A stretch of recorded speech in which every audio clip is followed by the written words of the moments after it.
everybody. As promised, I want to offer you all my review of the screening that I, as well as a number of NFL alumni here in the Atlanta area, were able to do a screening of the movie Concussion.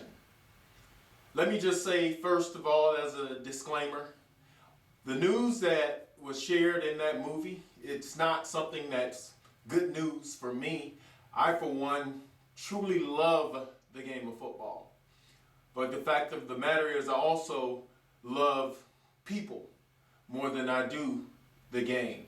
And the welfare of those people playing it, especially children, is much more important than the millions and trillions of dollars that are made on the game of football. So, to give you my review of that movie, let me just say that it is one of the most powerful and impactful movies to me personally, particularly as it relates to my involvement in the game of football from the time I was a 5-year-old to the time that I retired as a professional at the age of 29.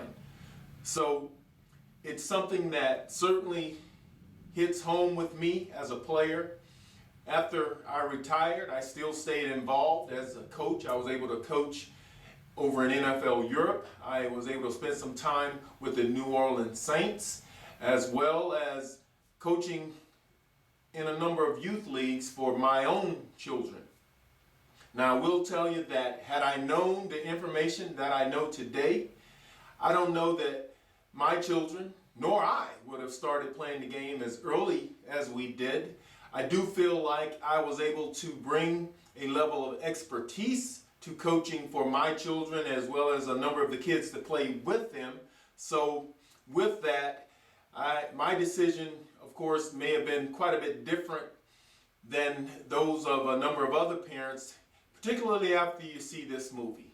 So this movie really goes on a journey with a doctor, a forensic pathologist by the name of Bennet Omalu. Now, Bennet was the forensic pathologist in Pittsburgh who really discovered this disease that we now know today as chronic traumatic encephalopathy. And he was also the doctor who, upon examining the body of Hall of Fame football player who was the center for all of those Super Bowl championship Pittsburgh Steelers teams that were heralded back in the day, by the name of Mike Webster.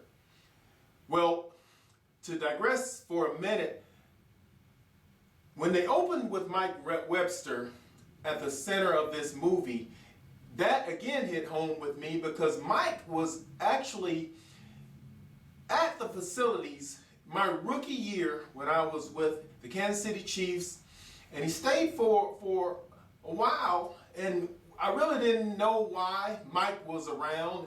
I do know that our head coach, Marty Schottenheimer, I guess had a connection with Mike from back in the day, and Mike was just on site.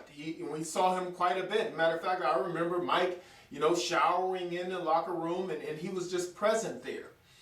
Well, he was not a coach. He didn't do any scouting for us. He was not working for the Chiefs.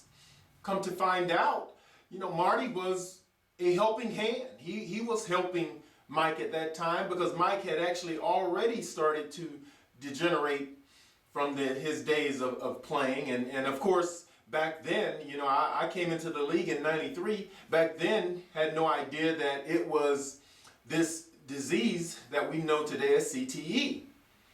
Well, anyway, jump to the beginning of the movie, and here you have this forensic pathologist who takes his job, his career, I should say, much more seriously, I think, than many others. As a matter of fact, one of his colleagues who thought he should really rush through his autopsies a bit more quickly than he had been doing, he wanted particularly Mike Webster's autopsy to be done. He didn't want him to cut into Mike and, I guess, dishonor his body. Well, Dr. Omalu didn't see it that way. He felt that he owed it to his patients, as he called them, to make sure that he told their story, because they were unable to do so, obviously, at that point. Well, again, long story short, Dr. Omalu discovers that Mike's brain and a lot of the symptoms that he was aware of that led Mike to his death really didn't make any sense that they should be happening for a 50-year-old. Now, not going to tell the details of the story. I think it's one that will be impactful on its own and that you all should go out to see. However, I do want to say that it takes us on a great journey with the discovery of this disease, with a lot of what you all have been hearing as it relates to what I and a number of my fellow NFL alumni have been fighting with the NFL, with concussions, and really some of the information that was withheld as it relates to the effects of concussions on us long term. And those were some of the things that really, when Dr. Omalu found this discovery and he made the NFL doctors aware, well, they spent a large majority of their time fighting it and trying to discredit Dr. Omalu. And this movie tells that story. Now, again, I'm not going to go into all of the details other than to say the journey really goes through a number of players. It goes through the research. It really lets us understand why this was not an outlier. This was something that really was able to go back and be attached to these type of sports where there's an intrinsic danger, there's a combat element, there's a physical element, there is a contact element that really has an intrinsic risk to the brain and the neurons of the brain. So there were a number of discoveries over the years. I mean, I had a number of the players who I played with or against who come to find out today that they have been affected by it. And in particular, I played in the AFC West, and one of the greatest players of all time also was in one of my AFC West opponents, and that was Junior Seau, who played for the San Diego Chargers. Well, Junior Seau also, he took his life, and he shot himself in the chest, really under the predisposition of saying he wanted to have his story told. So they were able to examine his brain and come to find out he also had CTE. Now, what I want to jump to, because I've already told you enough, you have to see this movie, particularly if you've played the game, if you have children playing the game, or if you're contemplating your child playing the game. You need to see this movie so you can understand what all of the uproar is about as it relates to what needs to be done to make sure that this game is played in the safest manner possible. Because tackle football will never be something that we can term safe. But I can tell you this, what I really want to concentrate on more than anything, or what are some solutions? What are some of the things that we can look at in terms of a solution for those who do say, look, I want as much information as I can so I can make an informed decision. Well, a number of my former teammates and I have had discussions over the years, and finally, in what I call a divine appointment, and he would agree, one of my initial teammates from the team that drafted me, the Green Bay Packers, a guy by the name of Corey Harris, he and I came together, had a number of discussions, and found so many commonalities to our approach to football, understanding that we were both headhunters while we played. We loved the game. We were physical. And we understand that today we know a lot more than we knew even going into it ourselves, and would probably do a number of things a little bit differently than we did back then, but also we understood that we had a foundation that a number of other kids don't have coming up in the sport. So we started a company by the name of Ready for Life Champions.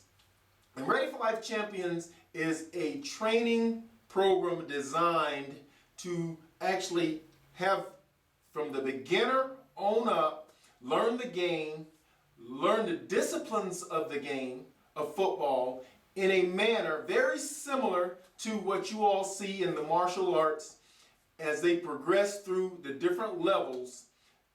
At some point, then you will be able to determine whether or not a young man or boy, if that be the case, is ready for tackle football. Now, in my opinion, I strongly believe that you should not be allowed to play tackle football until such time as you have gone through some of the physical maturation processes that would allow your brain to be a little more mature and ready for the game, as well as your body. Because quite honestly, there are so many aspects of the game for which the immature body is just not ready to approach it at the full contact tackle level. So for me, as well as for the design of our program, it's about matriculating the young athlete through the process at the right pace and introducing them into the tackle aspect of it by first having all the fundamentals, then stepping into somewhat of a semi-contact mode, and then later on into a full contact mode when they're at a higher level of having gone through some of the changes they will go through naturally through puberty and different things like that. Now, you'll find that actually within the last few days that Dr. Omalu has actually recommended that you not be able to play tackle football until you're 18 years old. Now, beyond just the medical aspect of it and the clinical things that he's been able to find out, obviously the additional legal standpoint in what he's saying is that if you think of it from the standpoint of smoking or drinking or driving, for instance, there are a number of legal controls that are put on things to almost kind of save us from ourselves. I mean, we wouldn't have our little child smoking or drinking or doing or driving a car. And there are certain levels of maturity where their body or their mind, they're mentally more prepared, they're physically more prepared to take on those types of challenges and intrinsic dangers. But in addition to that, one of the biggest things is this, if you think about it. What age does the person really have the capacity to consent to it? A lot of times we have our children playing or doing things because they want to please us. At the age of 18, what Dr. Omalu is basically saying is that they are at the age of being able to consent to such an intrinsic danger themselves rather than having their parents put them into it. Again, for us, we're not willing to go as far as Dr. Omalu and say that the age is 18. I think it's a little earlier than that. I think it's right about the time when you are physically maturing. Like I said, you're hitting that puberty stage and you have been able to grasp a number of the basic fundamentals mentally as it relates to the game, and we've been able to teach a lot of the techniques and some of the things that will help the athlete be ready for the game, and then we can assess whether or not they're physically ready to also do the game. Because there are a number of baseline things that you can actually test and be able to see of whether or not a young man is ready to play. But on the back side of that, let's just say this. Football is not for everyone. And that's what, if you look at this movie, you look at the message in Concussion, you'll know that there are certainly some intrinsic dangers. There are some things that the NFL really didn't want to admit. I mean, you're talking about a business that over the years, if you look at in recent years, especially as things have really exploded financially for the NFL, you're talking about trillions of dollars at risk should there be a system that says, hey, look, football should not be played. So our idea is not looking at it from that aspect. What we want to say is that there is a way to prepare and develop players for the game of football where they'll be able to play it in what we refer to as a safety smart methodology. So you're looking at it, you're approaching it in the smartest, most fundamental way that you can, so that although we can't make it safe for that individual, they'll be able to play it as safely as possible. So again, I'm going to share with you, we have a number of things forthcoming. We will be petitioning not only the NFL, but also our government to make some regulations and some changes as it relates to our youth coming up in this sport. We're going to be really going out and getting a number of guys who have the expertise, whether it be some of our ex-teammates, guys we played against. If you look at the game of American football, in our opinion, you should not be coaching or instructing it if you have not yourself been immensely immersed in the training or from an experiential aspect, having played the game yourself at a high enough level that what you're telling someone is not theory. So you didn't read about it, you actually experienced it yourself, and you were able to gain enough of the basic skills that matriculated you through the process where you became an expert in the sport on the disciplines associated with the sport. And when we're talking disciplines, we're talking about throwing, catching, blocking, tackling, doing all of those things intrinsic to the sport at a level where you can execute them and execute them without a higher degree of chance of injury to you, because you understand the form, the technique, and you understand how to do that in the best and most effective manner possible. So look for us. We're going to be coming at you. Look for Ready for Life Champions, American Football Network, and on December 25th, the movie is out, Concussion, the movie starring Will Smith. It's a great one, powerful message. Thank you.